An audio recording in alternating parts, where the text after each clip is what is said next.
그리스도 안에서 사랑하는 성도 여러분, 이동훈 목사의 성경의 세계 시간입니다. 오늘도 여전히 우리는 지난 주간에 살펴보았던 안티페미니즘과 페미니즘과 안티페미니즘, 여성주의와 반여성주의에 대하여 좀 더 살펴볼까 합니다. 그리고 오는 수요일에도 역시 통일 문제에 대한 지난 주간의 논의를 다시 살펴보고자 합니다. 금주에도 지난주와 똑같은 주제로 한 번 더 복습하는 듯이 하는 것은, 제가 페미니즘과 안티페미니즘에 대해서 시청하시는 여러분들이 어떤 자리에서든지 자신만의 일목요연한 견해를 딱 가질 수 있도록 해드리는 것이 저의 역할이다라고 생각하기 때문입니다. 그래서 지난주 거의 30분에 가까웠던 내용들을 딱 반토막 이내로까지 줄여서 10분에서 많으면 15분까지의 내용으로 요약해서 여러분들에게 말씀을 드릴까 합니다. 다시 말씀드리면 오늘도 페미니즘과 여성주의와 안티페미니즘, 반여성주의에 대해서 살펴보겠습니다. 첫째, 논의의 배경에서는 우리가 마침 선거철입니다. 선거철에는 그것이 대통령 선거든 국회의원 선거, 대권이든 총선이든 대선이든 총선이든 지방선거든, 선거는 그 사회가 가지고 있는 모든 이슈들이 그야말로 용암과 같이 분출하는 시기입니다. 그래서 우리 사회가 어떤 문제를 가지고 있는가 하는 것이 가장 현실적으로 리얼하게 이것이 분출해버리는 때가 대통령 선거이기 때문에, 이 시기에 드러나고 있는 문제들은 우리 사회가 당면한 문제다라고 할 수 있습니다. 익히 알고 있다시피 지난 총선에서도 그랬고, 지방선거, 서울과 부산에서 있었던 지방선거 보선에서도 그랬고, 근본 대통령 선거에서도 주택 문제라든지 또 페미니즘 문제라든지 통일 문제라든지 안보 문제이죠. 그런 문제들이 현실적으로 분출하기 시작했던 것입니다. 페미니즘이 우리 사회에서 본격적으로 문제가 되는 것은, 첫째는 20대, 30대 청년들이 우습습니다만 장가가기가 힘들어졌다는 것입니다. 장가는 억지로 또 갔다 해도 전세금도 마련할 수 없는 형편이 되었다는 것입니다. 아이를 낳아서 키울 엄두조차 나지 않는다는 것입니다.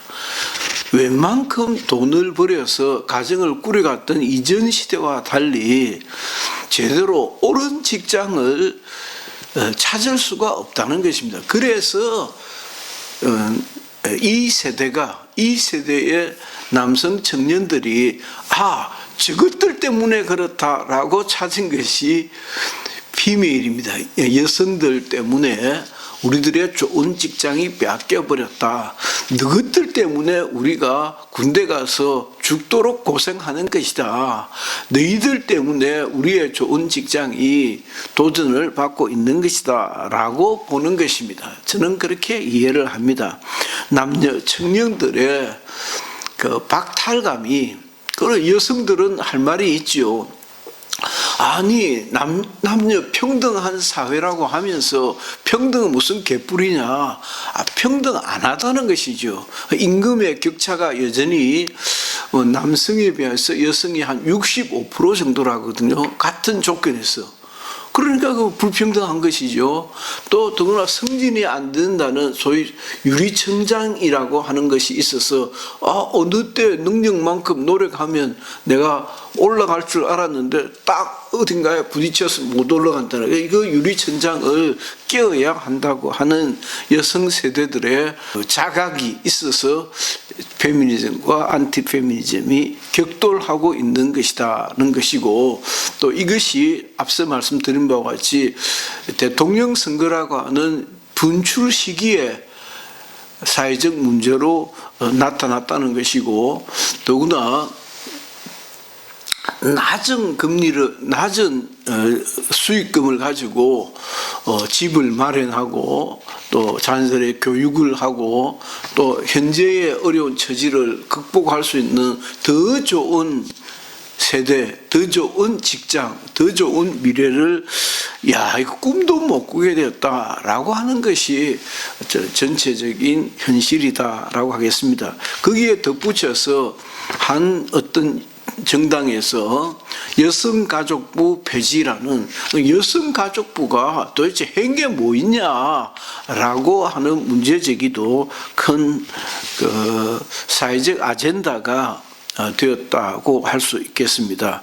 남성 청년들의 좌절감, 여성 청년들의 도전, 그리고 정치적 이해관계를 빈비로 어떤 정당이든지 우리가 2030 세대들의 지지를 받아야 되겠다고 하는 정치적 계산 등등이 아주 복잡하게 얽혀 있는 것이 현재의 사실입니다. 그리고 마지막으로 제가 분석할 때는, 그럼에도 불구하고 페미니즘하고 영어를 갖다 대니까 그게 굉장한 아젠다 같지만은 그렇지 않고 굉장히 유치하다는 것입니다.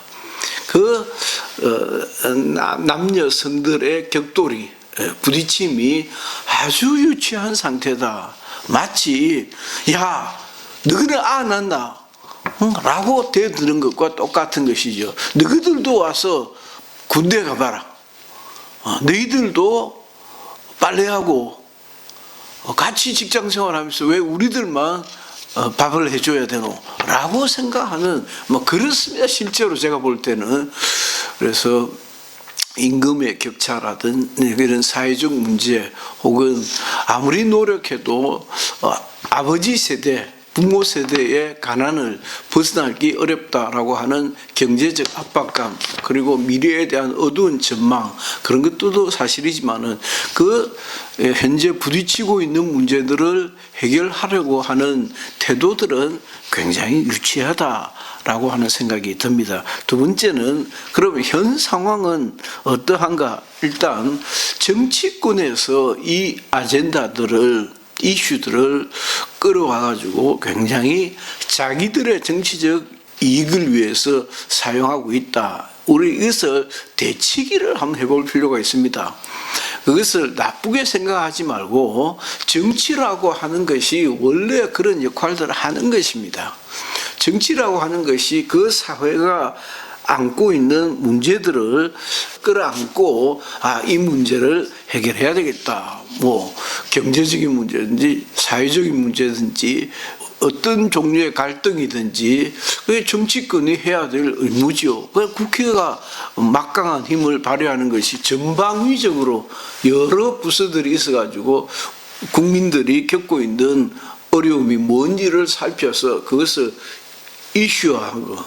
이슈화된 것들을 하나의 과제로 잡아서 정책으로 가지고 문제를 해결해 가는 것입니다. 그래서 또 하나 더 지적하고 싶은 것은, 대한민국이 언제부터 그렇게 발전했는지 모르겠습니다만은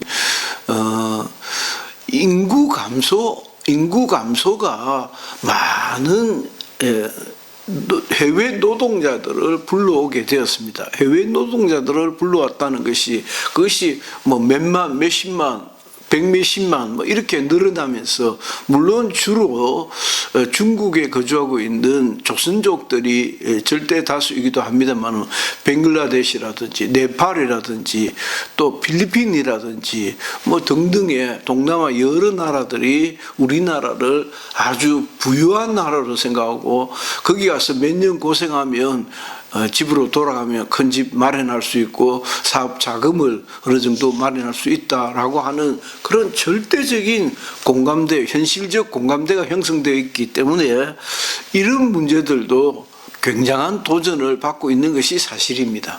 그래서 그로 인해서 해외 문화들이 많이 들어왔습니다. 뭐 동성애라든지 트랜스젠더라든지 뭐 성전환을 했다든지 이런 경우들도 트랜스젠더를 어떻게 봐야 될 것인가라는 문제들이 뒤섞이면서 페미니즘과 안티페미니즘은 그렇게 쉬운 문제가 아니다, 꽤 머리 아프게 되었다라고 하는 것이고, 자, 문제 해결을 위해서는 어떻게 해야 될 것인가 하는 첫째는, 우리 사회가 상당히 성적으로 평준화되었다, 평등화가 현실적으로 굉장히 발전되었다라고 하는 것을 인정해야 되고, 그러나 뭐하든 보다 더 우리가 좀 욕심을 낸다 하면 남녀 간의 성별 간의 차이를 극복하는 임금의 격차를 더 줄여가는, 65%를 75%, 80%, 한 90%까지는 뭐 남자와 여자가 어떤 차이가 있어서 그런지 모르겠지만은 정말 균등한 차이. 그래서 남녀성의 균등이 될 수가 없는 것이, 남자가 애 놓을 수 없지 않았습니까? 남자가 애 놓을 수 없는 것 같이 여자들들어 너희들도 군대 가야 되지 않느냐라고 하는 것은 거의 억지다. 그렇게 해서는 문제 해결이 어렵다라고 생각이 들고, 둘째는 대한민국의 발전을 위해서는 양성이, 그런 인구의 절반 그 이상인 여성들이 좀 더 자유롭게 능력대로 사회에 진출할 수 있는 여건이 마련되어져야 한다고 생각이 듭니다. 세 번째는 여성들이 현재 겪고 있는 현실적 어려움, 예를 들어 유리천장이라든지 임금의 격차라든지 또 성적 학대라든지 성범죄에 대한 정부 차원의 어떤 대책이라든지 이런 문제들을 우리 사회가 바짝 끌어당겨서, 이건 남의 집 딸아이들의 문제가 아니고 내가 알지 못하는 먼 나라 얘기가 아니고 우리 사회가 근본적으로 한번 해결해 보아야 하는 이슈다라고 생각해서 끌어당겨서 정말 국회 차원, 정치 차원의 해결을 보아야 한다라고 생각이 듭니다. 마지막으로는 교회 또한 국외자가 아니고 그것도 우리가 지난 몇 년 사이에 굉장히 문제가 많았습니다. 마치 교회는 기독교는 성경적으로 성의 차별이 아주 자연스럽게 받아들이고 있다라고 오해를 하는 것 같아요. 결코 그렇지 않은데, 물론 보다 더 보수적인 교회에서는 그런 기미가 전혀 없는 것은 아닙니다만, 기독교는 근본적으로 하나님께서 남자와 여자를 평등하게 지으셨다라고 인정하고, 그 역할이 서로 다른 것을, 역할의 차이가 서로 있는 것을 인정을 합니다. 그 차이가 있는 것만큼 둘은 여자가 없는 남자가 있을 수 없고 남자가 없는 여자가 있을 수 없지요. 남녀는 아주 평등하게 지음을 받고 또 사회적 진출을 해야 되고 대접을 받아야 한다라고 생각이 듭니다. 교회가 남녀 갈등의 문제를 조정할 수 있는 귀한 출구가 아닌가라고 생각하는 것이 저의 입장입니다. 따라서 근본 대통령 선거를 이제 한 2달 또 채 남지 않았는데 2달 중에 이 페미니즘과 안티페미니즘의 문제도 이슈화 될 대로 될 만큼 터져버려 가지고 사회의 공론화를 이야기하는 겁니다. 공론화되어서 우리 사회가 영양껏 실력을 발휘하고 사회를 발전시키고 견인해 갔으면 어떨까 하는 생각이 듭니다. 애청자 여러분들께서도 이 문제에 대한 보다 더 전진적인 생각들을 해보시면 문제 해결에 큰 도움이 될 것이라고 생각이 듭니다. 이동훈 목사의 성경의 세계 시간이었습니다. 첫 시간 월요일에는 페미니즘과 안티페미니즘, 여성주의와 반여성주의에 대해서 좀 더 간략하게 살펴보았습니다. 감사합니다.